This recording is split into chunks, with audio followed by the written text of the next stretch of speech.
Hello दोस्तों, आपका स्वागत है हमारे इस ऑनलाइन लर्निंग प्लेटफॉर्म पर जिसका नाम है स्टडी गुरुकुल 2.0।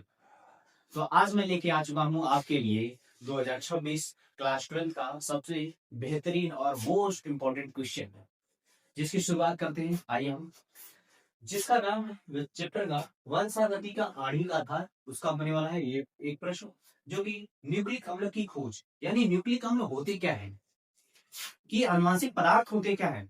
इसके लिए ग्रिफिथ नामक वैज्ञानिक था, जो ब्रिटिश के एक वैज्ञानिक थे। इन्होंने अपना एक प्रयोग किया, इस प्रयोग का नाम था ग्रिफिथ का रूपांतरण प्रयोग। जैसा कि आप बच्चों देख सकते हैं कि ग्रिफिथ नाम के जो वैज्ञानिक थे, इनके नाम पर ही इनके प्रयोग का नाम भी दे दिया गया था। इसकी खोज उन्होंने सन 1928 ईस्वी में किया था, जिनका पूरा नाम फ्रेडरिक ग्रिफिथ था।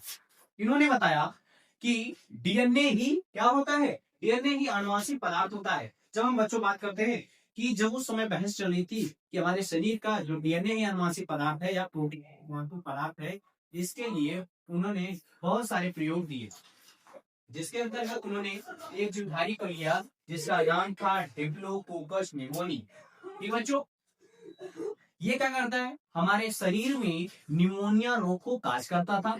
इसके लिए उन्होंने दो प्रकार के चूहों का प्रयोग किया, जिसको कहा उग्र भेद अर्थात आर स्ट्रेन, और दूसरे को कहा अनुग्र भेद अर्थात एस स्ट्रेन। इन दोनों जीवधारियों में उन्होंने क्रमशः प्रोटीन का स्थानांतरण कराया और उसके पश्चात डीएनए का भी स्थानांतरण कराया। तत्पश्चात हमको यह पता चला कि डीएनए अनुवांशिक पदार्थ होता है या प्रोटीन अनुवांशिक पदार्थ होता है, जिसको हम और बेहतर समझने के लिए आइए हम आपको चार्ट के जरिए समझाते हैं। आज हम आगे स्लाइड में देखते हैं। जैसा कि आपको बताया कि उग्र भेद और अनुग्र भेद हुआ है। तो पहला है उग्र भेद को हम बोलते हैं एस स्ट्रेन। इसके अंतर्गत यह जीवाणु चूहे में जब इसको प्रवेश कराया जाता है तो यह निमोनिया रोग उत्पन्न करता है, और इसके ऊपर इसकी जो बाह्य लेयर होती है, आवरण होता है, उस पे पॉलीसेकेराइड की परत पाई जाती है, जिसके कारण से ये बच्चों एस स्ट्रेन जो होता है वो कैसा होता है, चमकीला दिखाई देता है। अब दूसरा बताया जा रहा है अनुग्र भेद, जिसको आप कहते हैं आर स्ट्रेन। यह जीवाणुओं में यह जीवाणु चूहे में निमोनिया रोग उत्पन्न नहीं करता है, उसके साथ ही साथ इस पे पॉलीसेकेराइड की परतें भी नहीं पाई जाती हैं, अर्थात ये चिकना भी नहीं दिखाई देगा। तो हम देखते हैं कि इन दोनों जीवधारियों का प्रयोग करके चूहे में किस प्रकार से ग्रिफिथ साहब ने डीएनए ही अनुवांशिक पदार्थ है या प्रोटीन ही अनुवांशिक पदार्थ है, इस मिथ्या को दूर किया। आगे की स्लाइड हम देखें। जैसा कि आपको बताया गया कि आर स्ट्रेन और एस स्ट्रेन में जब चूहे को प्रयोग किया गया था, प्रवेश कराया गया, तो हमको क्या रिजल्ट मिला। तो आप देखते हैं ये चार प्रकार के प्रयोग उन्होंने किया। पहले प्रयोग में क्या किया, एस स्ट्रेन को चूहे में प्रवेश कराया तो देखा उन्होंने कि चूहा मरे। और एस स्ट्रेन क्या था, एस स्ट्रेन ही था जो डिप्लोकोकस निमोनिया रोग को उत्पन्न करता था। तो जब चूहे को एस स्ट्रेन यानी जीवाणु को जो निमोनिया रोग उत्पन्न करता था, उसको चूहे में प्रवेश कराया गया तो चूहा क्या हो गया बच्चों, मृत हो गया, अर्थात डेथ हो गया। नेक्स्ट प्रयोग उन्होंने क्या किया कि उन्होंने यहाँ पर उन्होंने आर स्ट्रेन को ले लिया। क्या ले लिया मेरे बच्चों, आर स्ट्रेन को ले लिया।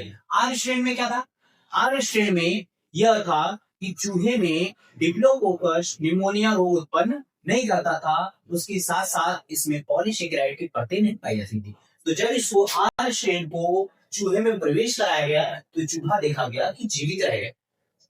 फिर उन्होंने तीसरा प्रयोग किया कि एस स्ट्रेन को उन्होंने गर्म कर दिया। एस स्ट्रेन जो चूहे में निमोनिया को उत्पन्न करता था, उसको उन्होंने हीट कर दिया, बहुत ज्यादा गर्म कर दिया। और गर्म करने के पश्चात जब उसको चूहे में प्रवेश कराया तो देखा उन्होंने कि चूहा जीवित है, अर्थात गर्म करने से जो जीवाणु था वो मर गया। चौथे स्टेज में उन्होंने क्या किया कि उन्होंने फिर से आर स्ट्रेन को जो निमोनिया रोग उत्पन्न नहीं करता था, और दूसरा जो हीट के द्वारा पैदा हुआ था, अर्थात हीट करके जब उन्होंने देखा जो प्रवेश कराया था वो भी जीवित रह गया था।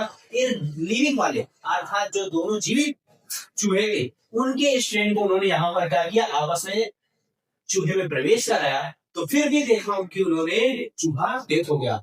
तो यहीं से ग्रिफिथ साहब का इन प्रयोगों के द्वारा निष्कर्ष निकलता है कि हमारे शरीर में न्यूक्लिक अम्ल ही है जो एक पीढ़ी से दूसरी पीढ़ी में क्या होता है, कारकों के लिए जिम्मेदार होते हैं।